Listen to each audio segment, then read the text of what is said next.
Next up, Nation, another news roundup starting right now with all the updates on the Commanders. Quick, direct, and no-nonsense information. If you're new, subscribe now and make sure you don't miss anything about the team. Don't forget to leave a like button so I can continue with the videos. Next up, the latest update. The news that's shaking things up behind the scenes comes from Greg Auman of Fox Sports. He points to former Cowboy and Packer Stefon Diggs as the perfect target for Washington. Diggs was cut by Dallas and Green Bay after a difficult 2025, where he didn't even manage a single pass deflection after returning from injury. 2 years ago, he was earning $19 million per season. Today, SpotTrack projects he could sign for just $7.5 million. For a team like ours, which had the 6th worst defense in the league last year, a prove-it contract for talent of this caliber is what we call low risk and very high reward. Dan Quinn knows how to unlock Diggs' killer instinct, and the reunion could be the spark our defense needs. But make no mistake, Peters has already started the work. He's not waiting for Diggs to act. The cornerback arrived with a $16 million contract. He brings the aggression and speed that we're missing on the edges. The former Colts safety is the new versatile piece of the scheme. With $14 million guaranteed, Cross is the kind of chase player that Lance Zierlein describes as an impact monster near the line of scrimmage.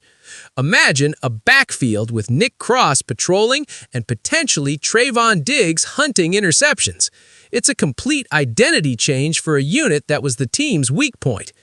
Adam Peters' strategy in 2026 is clear. He's buying lows. He takes players with proven talent who had a bad year or injuries and gives them Dan Quinn's structure to shine again.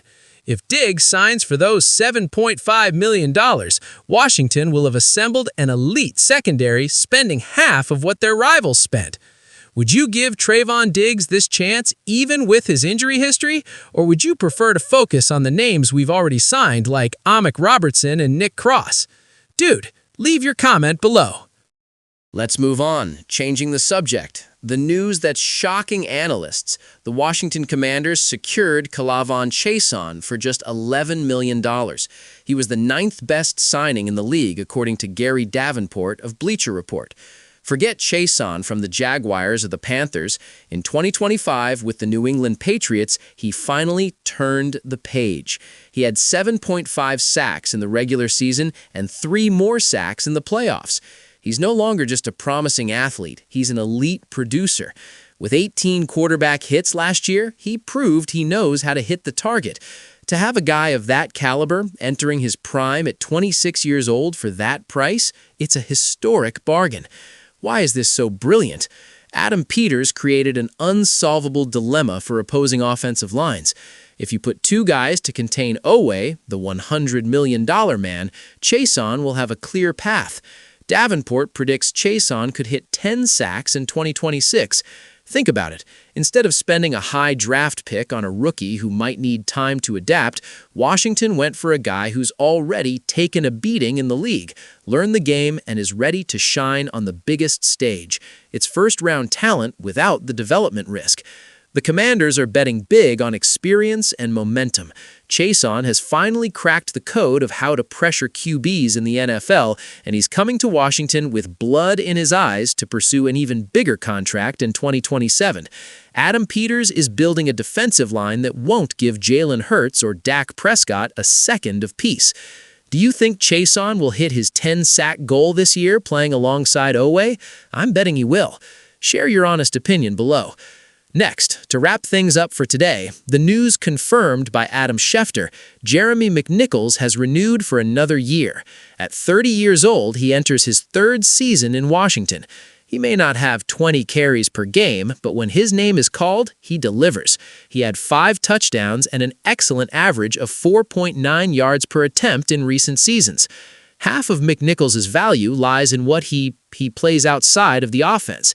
He's a pillar of the special units, something Dan Quinn highly values. He accepted a contract close to the veteran minimum, which is music to the ears of GM Adam Peters, who still has $61 million left in the bank.